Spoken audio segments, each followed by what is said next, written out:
The smartly designed new Volvo VNL has so many why has nobody done that before? Features. It's little wonder that most of them were inspired by professional drivers. But Volvo's global footprint also contributed to a redesign that's comprehensively better, with ideas such as a reclining bunk and sway bar, brought to this market for the first time from Europe. I recently had the chance to drive a Volvo VNL 740 on a 65-mile route near Greensboro, North Carolina, and it was the sway bar and the vastly improved cab ride it delivered that immediately grabbed my attention. With its new VNL series trucks, Volvo has taken the next step forward in cab ride, thanks to the addition of a sway bar offered on trucks with large sleepers. The sway bar is common in Europe, due to the high center of gravity of the cab over trucks preferred there, and their tendency to lean when cornering. But the sway bar is evidently useful on conventional trucks as well, and provides a noticeable improvement in how cabs with large sleepers perform. I'm surprised Volvo didn't make a bigger deal out of its sway bar, being the first OEM to bring the technology to this side of the pond. On my recent drive over a combination of interstate and secondary, two-lane roads, the sway bar provided a remarkably smooth ride. This cab simply does not lean. It evened out the bumps, made sharp lane changes feel more controlled, and eliminated the buffeting effect normally experienced when large vehicles pass in the opposite direction. The end result is an amazingly smooth ride, and will ensure drivers who experience a sway bar-equipped cab begin asking for one. Volvo has made the sway bar standard on VNL series trucks with large sleepers, but it's deletable for those cost-conscious fleet who don't want to splurge for the improved ride. But it's a fairly inexpensive feature, and one that drivers will appreciate, maybe even demand, once they've experienced it. In addition to the sway bar, the new VNL also offers better visibility than the truck it replaces, thanks to a hood that better hugs the engine compartment and provides better sight lines to the ground. I drove a VNL 740, powered by a Volvo D13 engine rated at 425 horsepower and 1,750 pounds-foot. Of torque, a typical fleet spec. I was pulling a loaded flat-deck trailer, with a gross vehicle weight of about 77,000 pounds. The 12-speed Volvo iShift automated manual transmission was set up with adaptive gearing, meaning it operated in overdrive while in top gear at highway speeds, and seamlessly dropped down to 11th gear on secondary roads where I got the additional fuel economy benefits of direct drive.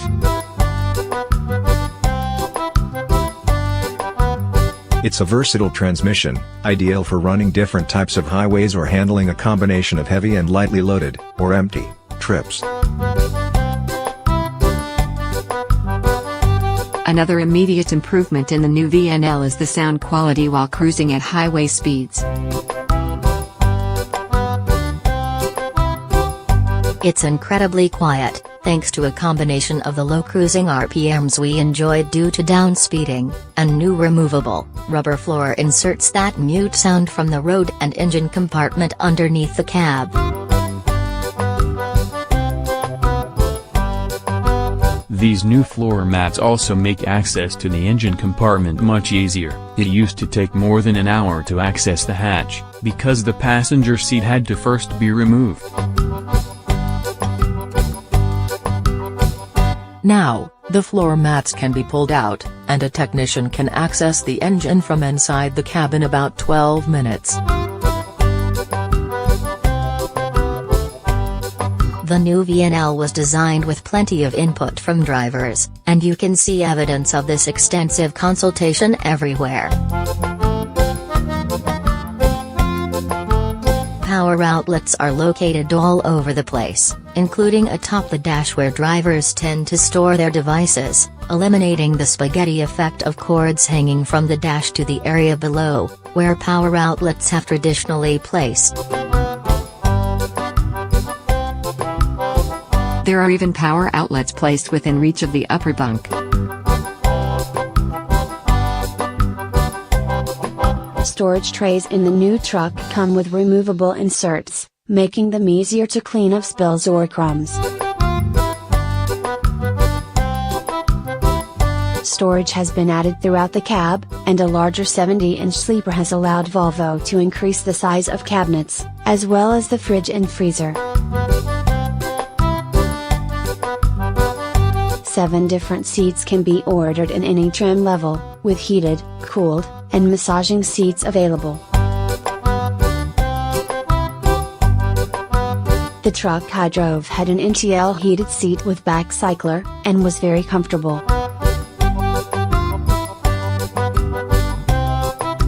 Everything about the truck was comfortable. The steering wheel now comes with head tilt functionality, and can be set exactly to the driver's liking to afford the best sight lines to the new driver information display, as well as general comfort.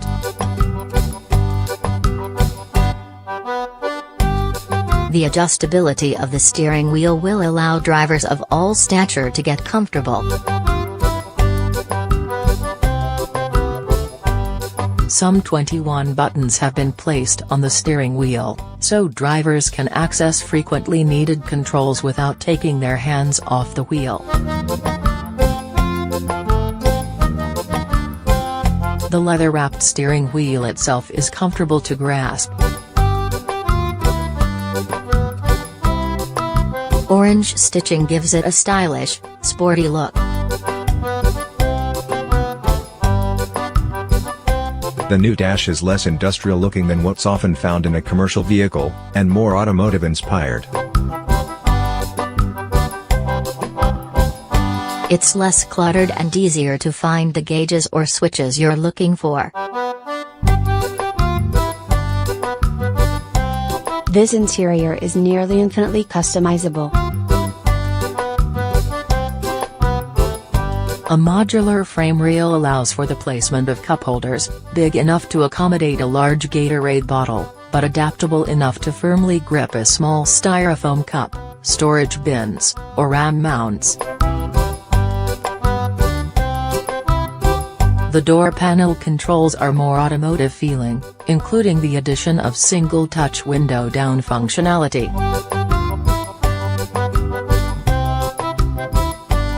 All interior lighting is LED, and comes in various colors for different tasks, a soft blue light for consulting credit cards or paperwork, and a brighter light for reading.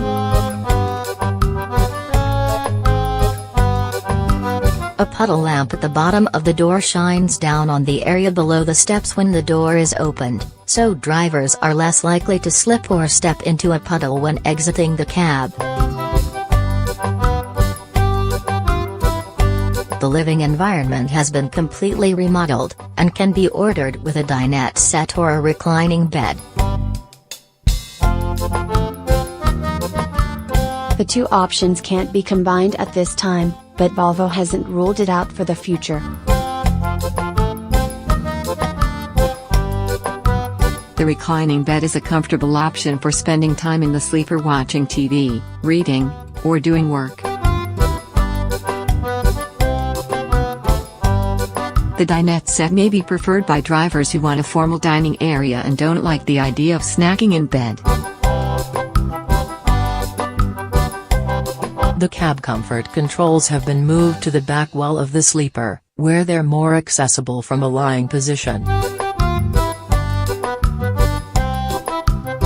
The truck I drove had a 70-inch mid-roof sleeper, which was spacious and well laid out. The living environment was designed to improve a driver's lifestyle, while in the back of the truck, Brian Bilicki, chief interior designer, told me during a tour of a cutaway cab.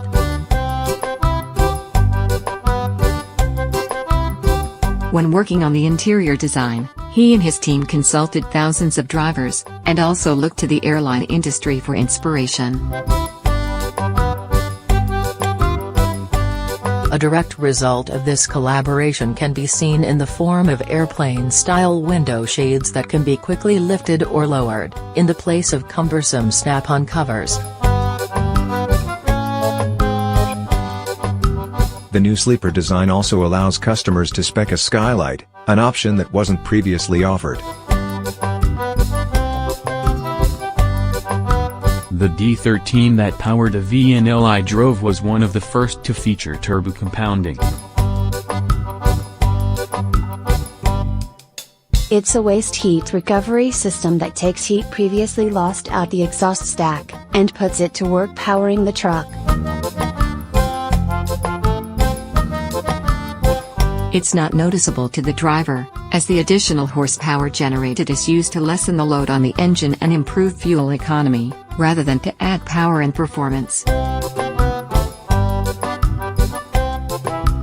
Volvo says turbo compounding allows extreme downspeeding, with cruise speeds of 1,000 to 1,200 revolutions per minute and peak torque available all the way down to 900 revolutions per minute.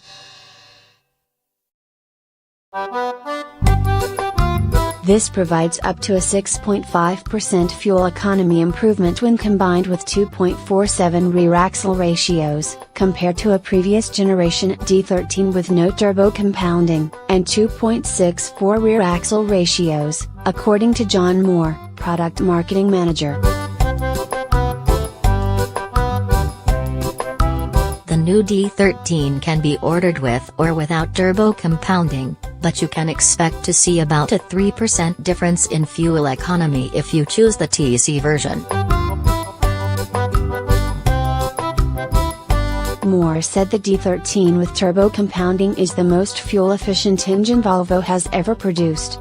It's available with either 425 or 455 horsepower. A new common rail fuel system in the 2017 engines also contributes to the quieter driving experience. Volvo's driver-centric approach to the design of the new VNL has resulted in a truck that's incredibly comfortable to operate and spend time in. Evidence of its consultation with thousands of professional drivers can be found throughout the vehicle. And if fleets are equally attentive to the needs and demands of their drivers, I expect Volvo will sell a lot of these new VNLs.